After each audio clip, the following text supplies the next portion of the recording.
राम राम मित्रांनो, जय पिंपरखेडे युवा शेतकरी या यूट्यूब चॅनलवर आपलं सर्वांचं सहर्ष स्वागत आहे. मित्रांनो, तर आज आपण बघणार आहोत की आता गहू पिकाला जर आपण झिंकचा वापर केला तर कोण्या प्रकारे आपला फायदा होणार आहे. मित्रांनो, तर याचा फायदा सुरुवातीच्या टप्प्यापासून शेवटच्या टप्प्यापर्यंत आपल्याला असतोच. मित्रांनो, तर गहू पिकाला झिंक दिल्याने पिकाची वाढ सुधारते, फुटवे जास्त फुटतात, पाने हिरवीगार राहतात, फुले आणि दाणे चांगले भरतात, ज्यामुळे एकूण उत्पादन आणि धान्याची गुणवत्ता प्रथिने ग्लुटेन वाढते. झिंकमुळे प्रकाशसंश्लेषण प्रक्रिया सुद्धा चांगली होती मित्रांनो, आणि याच्यामुळे आपल्या पिकाची रोगप्रतिकारक शक्ती सुद्धा वाढते. आणि मित्रांनो, आपल्या मातीतील अल्कलाइन म्हणजे जास्त पीएच असल्यास याचा वापर करणे अतिशय फायदेशीर आहे मित्रांनो.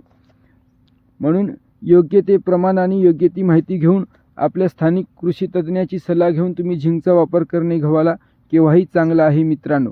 लाईक, सबस्क्राईब, धन्यवाद. नवनवीन माहिती मिळवण्यासाठी आपल्या सहर्ष शेतकरी जय पिंपरखेडे युवा शेतकरी या चॅनलला सबस्क्राईब करा.